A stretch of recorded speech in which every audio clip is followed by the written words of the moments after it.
Hey guys, it's Chelsea from The Financial Diet, and this week's video is brought to you by CreditRepair.com. Start rebuilding your credit today. And today I'm coming to you from my impossibly light-filled and airy apartment to talk about all of the various things that you might be doing in the interest of being responsible with your money that are actually wasting you money. It's often easy to just follow the letter of the financial advice that we're getting, rather than the spirit that might apply to us, or to completely misunderstand something and base part of your financial strategy off of what might be a total myth, or maybe something that worked for a previous generation and not your own. One of the things that we love to do here at TFD is kind of sift a little bit through all the crap and get to the stuff that actually applies to you. It can be hard to tune out the noise when it comes to your money, and it can also be difficult to know the difference between something that might be right for you and something that might just be costing you. So hopefully this list will give you a better idea of how you can actually be responsible with your money. So without further ado, 9 responsible decisions that secretly waste your money. Number 1 is setting up an automatic savings deposit you can't actually afford. One of the most common pieces of personal finance advice out there is the concept of paying yourself first. And generally speaking, this is a pretty good and healthy thing to do with your money. We know that automatic transfers are really important for making sure that the money actually makes it to your account, because the easiest place for it to get lost is when you have to manually transfer it from checking to savings. And because it's so much easier on the brain if you never see that money in the first place, so you never actually process it as money that's yours. When you see the money transfer from one account to the other, you can often have that feeling like you're losing money rather than just paying it to yourself. But if you often end up having to transfer money back into checking or overdrafting in your checking because of overly ambitious savings, you're probably doing this too much. And additionally, many types of savings accounts are limited to 6 withdrawals per month, and if you exceed that limit, you could be penalized. When it comes to automatic savings transfers, you want to make sure you are sticking to the amount that you can comfortably afford, because frequently having to go and check your savings account, pull money out of it, see the numbers, see the money that went into it, the more opportunities you're giving yourself to take out of your savings, and the harder you're making it on yourself to keep that money out of sight and out of mind. Plus, you're risking overdrafting on your checking by not keeping enough of a cushion there. Start slow with automatic transfers and build your way up, and remember that if you're left with a surplus at the end of the month, that can always go into savings too. Number 2 is putting all of your extra income toward debt when you have no savings. One of the more potentially controversial pieces of advice that we often give here at TFD is that when it comes to debt repayment, even if that interest is high, you really don't want to be doing much more than the minimum you need to keep that loan from going into default if you have no emergency fund. Yes, that will cost you more money in the long run, but you have to weigh that against what can potentially happen to your finances if you don't have an emergency fund and almost literally anything unexpected happens. Once you have an emergency fund saved up, of course you can get into a more aggressive debt repayment strategy, but not having any kind of cash cushion available to you can mean you're entering yourself into a cycle of things like consumer debt, possible eviction, having to move unexpectedly, not being able to get to work, any number of terrible things that could otherwise be solved by having a small cash reserve. Emergency funds are not just for things like when you might unexpectedly be laid off and therefore not have an income. What about if your car breaks down, or you have to get out of a toxic relationship, or you get struck with an unexpected illness and go over your paid sick leave? Not having any money available to you in case of an emergency means that one tiny setback can send you spiraling into a terrible financial situation. And there's a lot of heated debate in the personal finance world about what constitutes an emergency fund. There are gurus out there who will say you save $1,000 cash and everything else should go to the maximal amount of debt repayment. And then there are people who say you need a cushion of 6 months of living expenses. I personally am somewhat in the middle and think that the best way to go is to try and save up 3 months of the absolute minimal living expenses, meaning you're cutting out all of the fun stuff, all of the nice to haves, and just focusing on what you absolutely need to get through 3 months of living. I think it strikes a good balance between being somewhat doable for a lot of people and covering you in a wider range of possibilities. Just $1,000 can be very tight, and 6 months can be really difficult for people to save up. But whatever you decide is the right emergency fund for you, and that can totally vary based on your living situation, income, etc., I personally believe that you should keep debt repayment to the absolute minimum until you have that safety net. And of course, while you're saving up an emergency fund, I highly recommend seeking out an additional stream of income to help build up that savings faster.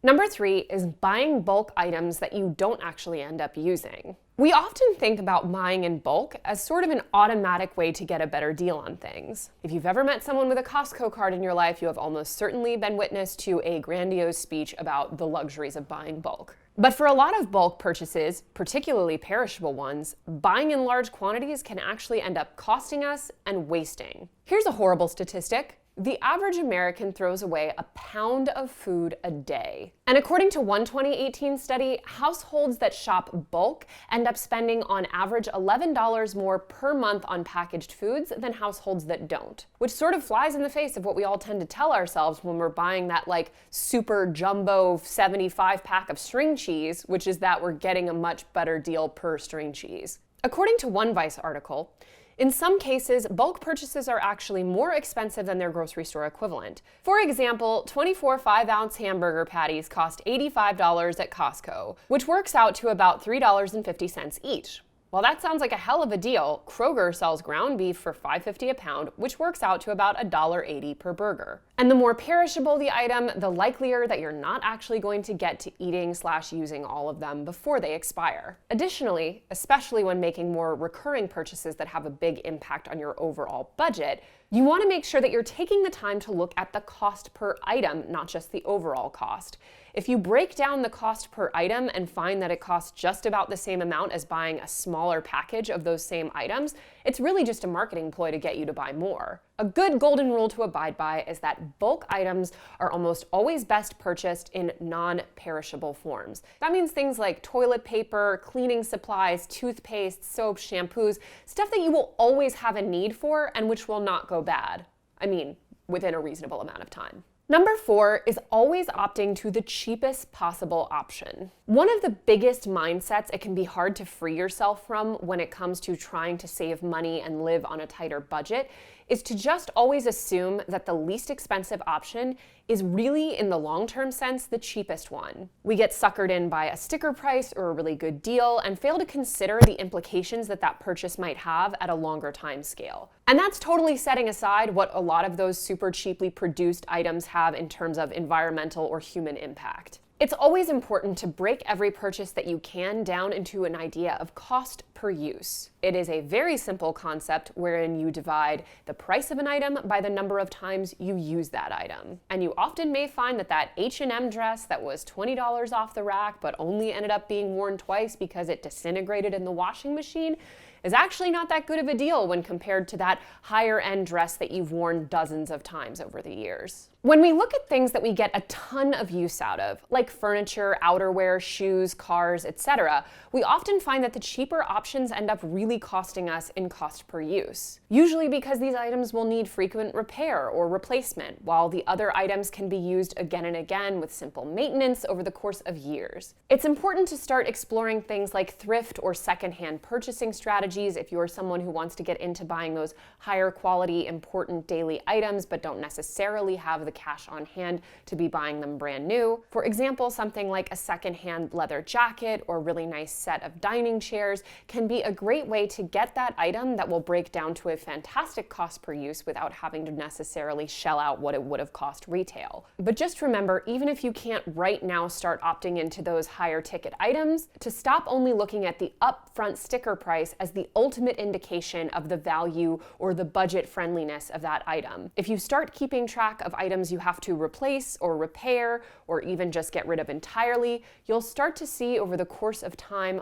what your items are really breaking down to. Change the mindset and then change the purchases. Number 5 is signing up for an unlimited membership that only seems like a good deal. It can often be very difficult to resist the siren call of unlimited. If you do something semi-regularly, it's often way too easy to make that mental leap into thinking that you'll do it quite often, particularly if this is something that you wish you were doing all the time, like going to the gym. But even when it's something that's sort of a day-to-day obligation of life, like here in New York riding the subway, the difference between unlimited and per use can be enormous. For example, a 30-day unlimited Metro card is going to run you about $127, while a single ride on that same subway system is $275. That means you have to ride the subway 46 times a month at least for the unlimited version to be worth it. Now, if you're like many commuters and you take the subway to and from work every single day, that could be an easily good choice. But if some days you work from home or take other modes of transportation or are frequently out of town, that good deal becomes less and less obvious. Similarly, as I mentioned earlier, for things like workout classes, the on-the-surface good versus bad deal can seem very obvious. Some studios around New York City will charge like $20 a class, whereas the unlimited monthly pass is $200. That's a no-brainer, right? You can get so many of those workout classes for free if you go all the time. But here's the thing. In order to break even on that $200 monthly unlimited, you're going to need to go to an exercise class at least 10 times per month. You might want to go at least 10 times per month, or even think you're going to. But you have to be really damn honest with yourself about whether or not you actually are. We also often think that those unlimited monthly passes will push us into doing something more. There are all kinds of rental services for things like clothing or even sporting equipment that on the surface offer amazing levels of access to products that you might otherwise be buying. But are you the sort of person who has a really hard time mailing stuff back? I know I am. That would probably lead me to either rarely use these services or accidentally end up keeping items because I was too lazy to go to the post office. My Achilles heel. The point is, it is never more important to be honest with yourself than when you're weighing out the pros and cons of unlimited versus per use. Number 6 is not using credit cards. Our friend Tasha from One Big Happy Life and I recently did an interview on The Financial Confessions where we talked all about credit cards and how to use them and how not to be afraid of them. And I am someone who nearly totaled her financial life through horrible misuse of credit cards. As I mentioned before on the channel, at the age of 18, I got a Hello Kitty branded $500 limit Visa credit card, which I maxed out, threw away, and ignored all collection notices for. Surprise, surprise, I had like a 480 credit score and was being hounded every day by debt collectors. So I know, probably as well as anyone, how big of an issue not using credit cards to your advantage or not using them wisely can be. But a lot of people's response to this, and what some financial gurus will advise, is to completely eschew credit cards at all. And not only is this kind of infantilizing in the sense that it imagines you'll never be able to repair your habits and use something wisely and to your own benefit, but it also cuts you out of the really awesome possibilities that wise and even kind of cunning credit card use can provide to your financial life. For example, I basically never have to pay real money for my flights anymore when I'm flying for personal reasons because I use my airline credit card to my extreme advantage by funneling as many purchases as possible through it and making sure to always sign up for that card when you get the huge miles bonus. You have to keep track of things like the annual fees, you have to make sure that you're super on top of paying them in full every month, and you have to make sure that you're never using them as an excuse to spend beyond your means. But being really disciplined and advantageous about how you use credit cards, aside from helping build your credit score, can open up a whole new world of benefits to you. If you're the kind of person who can really use something like tons of hotel points or frequent flyer miles. But do keep in mind that the most cardinal rule of getting a healthy credit card routine into your life is to always pay the bill off in full at the end of the month, which means never exceeding your ability to repay when it comes to your spending habits, and to pay that bill on time. As the Simple Dollar put it, in addition to paying your bill in full, you should also make sure you pay your bill on time. Most issuers charge an ugly fee, often up to $39, for a late payment. And since 35% of your credit score is based on your payment history, a missed payment can really ding your score. Lastly, another really important reason to not let your relationship with credit be one of fear is because ultimately learning how to use credit wisely and to your advantage is a really important mental building block to getting a lot of control over your money and your spending habits. It's almost inevitable that throughout your life you will have to at some point leverage something like credit or debt, even if it's something as relatively universal as using a mortgage to buy a home. Learning to have a positive relationship where you are in control with that debt you are leveraging is crucial. Number 7 is keeping the majority of your money in cash. And by cash, I don't literally mean a stack of bills under your bed, although I'm sure some people do that. I'm more talking about keeping your money liquid in places like checking accounts and savings accounts, or even possibly in literal cash. Let's say, for example, you have $1,000 to put somewhere, and you choose to put it in a high-yield savings account that comes with a 1.7% interest rate. In 20 years, if that amount is compounded monthly, it will grow to $1,404.61. Conversely, that same $1,000 invested at a return of 6% compounded annually will grow to be $3,207 after 20 years. And when you account for inflation, those super meager gains on your high-yield savings account will almost be wiped out. Now, keeping your money easily available in something like a regular retail bank account is extremely important for things like your emergency fund, or if you have a big upcoming financial decision for which you need a lot of cash, like, for example, a down payment. That can also be a time to make sure the cash is handy and not tied up in the market. These bank accounts can also be great for more short-term savings goals, like a vacation or the holidays or your various sinking funds. But otherwise, you really want to be making sure that you are putting your money to work in a variety of more interesting vehicles, things like tax-advantaged retirement accounts, ETFs, index funds, mutual funds, real estate, all of the different places where your money can be doing more active work for you and working toward bigger goals. We can often get into this mindset that the more conservative a financial move is, the more inherently responsible it is. But there is definitely a way in which you can be way too responsible and leave a ton of value on the table, and in doing so, shortchange your future self. Number 8 is always maintaining a credit card balance. This is one of the biggest myths that we hear over and over again. People thinking that it somehow works to their advantage to keep a balance running on their credit card because I guess in their minds that somehow advantages the credit card company, which in turn makes them want to incentivize it. But this is simply not true. And a recent article from CNBC put it perfectly. A 2018 survey from creditcards.com found that of people who carry a credit card balance, 22% did so because they believed it would help their credit score.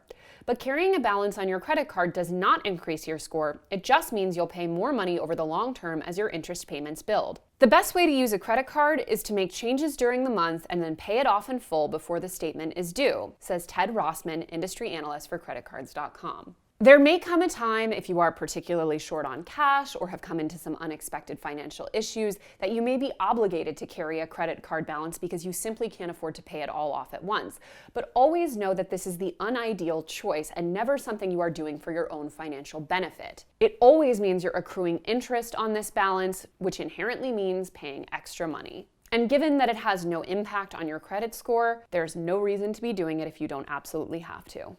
Lastly, number 9 is buying a home as soon as possible. One of the most difficult mindsets for so many millennials to shake is the equating of owning a home with being a real adult. For most of us, we were raised with this repeated refrain from our parents that home ownership was the ticket to financial security and stability and comfortable adult life. And aside from the fact that for a huge number of reasons, you may not be in the right position to be a homeowner, or it simply may not be the right choice for your life, it's also something that used to be way easier for our parents' generation. And that's something that many of them often do not realize. But the numbers are very clear. Looking at Seattle, for example, census data shows that the median home value in King County in 1980 was $71,400, which in today's dollars is about $225,000. That is well below half of what it is now. Looking at median home values in Seattle census tracts in 1980 really does seem surreal even after adjusting for inflation. That feeling you might have that home ownership, especially for average middle-class earners, was something that used to be way more accessible than it is not just your imagination. It's actually borne out by the numbers. In many desirable areas, home ownership is easily double, triple, or even more, adjusting for inflation from what it used to be in our parents' generation. So the upfront cost is in and of itself totally prohibitive. But add to that you may be paying the equivalent of a mortgage in student loans, something your parents almost certainly did not have to deal with at the same level, if at all. And having that massive amount of debt, which affects things like your debt-to-income ratio, is going to have a huge impact on how you can possibly set yourself up to buy. But going beyond all of that, even if you can afford to buy a home and you're not held back by more institutional factors like average home price or student loan debt, this perception that home ownership is automatically the right decision for you once you reach a certain age is just totally bogus. I'm 31 years old, I am married, my husband and I could afford to buy a home in many different locations and actively choose not to buy one for a variety of personal reasons. One of the most important being that we don't know that we would want to be living exactly where we're living in 10 years, so we cannot make the commitment to say that we are willing to put that investment in our principal residence at this time. But you may also not be able to afford all of the various things that would come along with a mortgage, such as the fees, taxes, homeowners insurance, etc. You might not be able to afford things like repairs or refinishing a home, or be prepared to take on the responsibility of having to take care of a home physically no matter what happens. For many people, for example, people who have children or want to have children soon, want to set up roots in an area, be in a certain school district, know they're going to be at their job or in their industry for a long time, and have every reason to expect they'd be comfortable weathering a few different markets if and when they wanted to potentially sell, homeownership can be a great choice. And building equity can be a huge advantage to their future. But it is not automatically the right choice. And it's something that needs to be weighed very intelligently and thoughtfully against many other long-term financial options. Long story short, just because it worked for your parents doesn't mean it will work for you. And that applies to nearly every element of your financial life. But one thing that has not changed, and from what I can tell won't change anytime soon, is wanting a solid credit score to help build your financial future. And if you're one of the millions of Americans with an inaccurate or unfair credit score, you should consider working with CreditRepair.com. As the name suggests, CreditRepair.com works with people to help them repair their credit, and they've been crushing it for the better part of a decade. CreditRepair.com's advisors will help you analyze your credit report, identify any questionable negative items, and work to get them removed. If you have any questions about the credit repair process or what CreditRepair.com could possibly help you do with your score, give them a call or check them out at the link in our description to learn more. As always, guys, thank you for watching, and don't forget to hit the subscribe button and to come back every Monday, Tuesday, and Thursday for new and awesome videos. Bye!